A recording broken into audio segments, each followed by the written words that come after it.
আজকে এমন একটি রেসিপি শেয়ার করছি যেটা দেখলে আপনিও চলে যাবেন রান্নাঘরে এটাই বানাতে।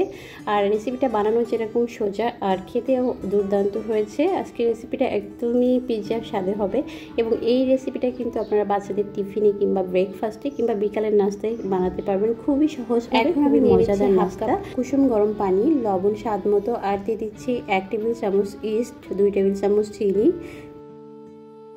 পানির সাথে ইস্টটা খুব ভালোভাবে মিশিয়ে নিচ্ছি। আর সব কিছু একত্রে মিশিয়ে নেওয়া হয়ে গেলে দিয়ে দিব এখানে ময়দা। 2 কাপ ময়দা দিয়েছি, তবে আপনারা আটাও ব্যবহার করতে পারবেন, যে আটাগুলো ময়দার মতো দেখতে। আর দিয়ে দিচ্ছি 2টো ডিম, তবে 2টো ডিমের একটা কুসুম আমি উঠায় রেখে দিয়েছি।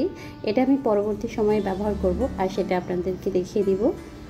এখন দিয়ে দিচ্ছি 2 টেবিল চামচ তেল, আর এটা দিয়ে খুব ভালোভাবে মেখে নিতে হবে। সবগুলো ইনগ্রিডিয়েন্টস যাতে খুব একসাথে ভালোভাবে মিক্স হয়ে যায়, তার জন্য একটু সময় ধরে একটা সফট ডো তৈরি করে নিতে হবে। এখন আমি এই ডোটা কিন্তু 1 ঘন্টার জন্য রেস্টে রেখে দিব। 1 থেকে 1.5 ঘন্টা আপনারা রাখতে পারবেন। আর উপরে একটু তেল দিয়ে দিচ্ছি।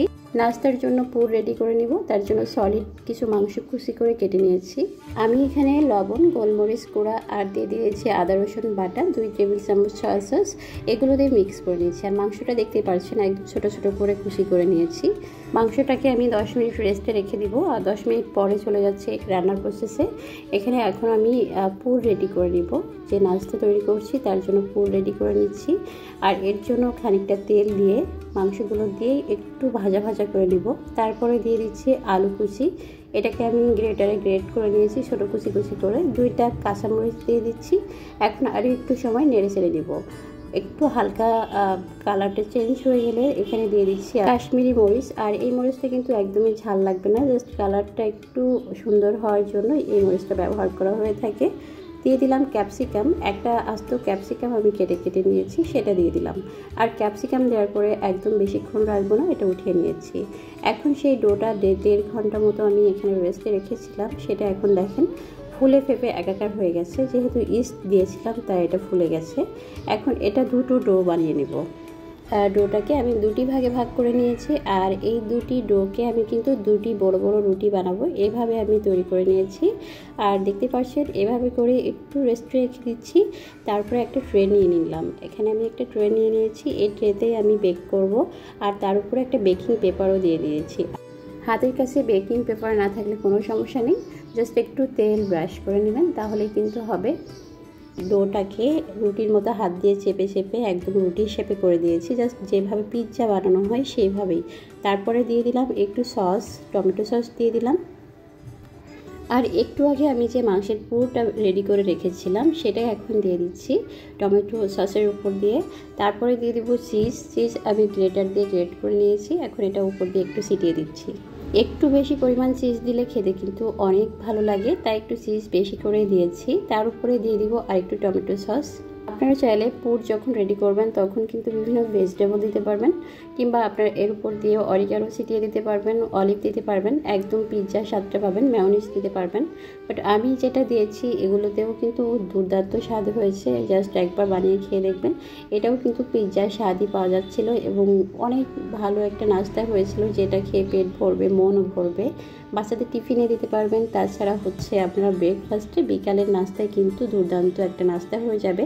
তো দেখতেই পাচ্ছেন এটার মুখটা খুব ভালোভাবে সিল করে দিয়েছি। এখন একটা নাইফের সাহায্যে একটু ডিজাইন করে নিতে যাচ্ছি, জাস্ট একটু ডিজাইন করে নেব। তবে আপনারা চাইলে অন্যভাবেও কিন্তু ডিজাইন করতে পারবেন, অন্য যে কোনোভাবে। এভাবে জাস্ট একটু করে ডিজাইন করে দিচ্ছি দেখার সৌন্দর্যের জন্য।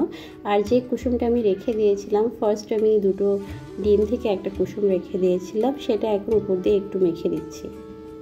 ডিমের কুসুম উপর দিয়ে একটু মেখে দিলে কালারটা সুন্দর আসে। আর আমি একটা গোল্ডেন কালার করার জন্য যে হাঁড়িতে আমি বেক করব তার নিচে একটা সাদা কাগজ, তারপর একটা স্ট্যান্ড দিয়ে কিন্তু আমি ট্রেটা বসিয়ে দিয়েছি। এখন পাত্রের চারপাশ দিয়ে কিন্তু সাদা কাগজ দিয়ে দিচ্ছি, আর এই কাগজটা দেওয়ার ফলে কিন্তু একটা গোল্ডেন কালার চলে আসবে। আর এই কাজটা আপনারা করবেন যদি গোল্ডেন কালার করতে চান, আর যদি না চান তাহলে দেওয়ার কোনো দরকার নেই।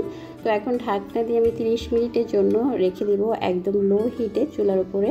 30 মিনিটের সময় লাগবে, তার বেশি সময় লাগবে না। 25 থেকে 30 মিনিটের মধ্যেই হয়ে গেছে এটা। আর আমি ঢাকনাটা খোলার পরে দেখতেই পাচ্ছেন যে এটা কতটা সুন্দর হয়েছে এবং পারফেক্টভাবে এটা বেক করা হয়ে গিয়েছে। আর এর বেশি সময় লাগবে না। তো আমার নাস্তাটা একদমই রেডি। এখন এটাকে কেটে নিব। তো দেখতেই পাচ্ছেন কতটা পারফেক্টভাবে একটা নাস্তা তৈরি করে ফেলেছি। আর এই নাস্তাটা কিন্তু আপনারা ছোট বড় বাসার সকলেই খেতে পারবেন। একটা নাস্তা বানিয়ে বাসার সবাই খেতে পারবেন।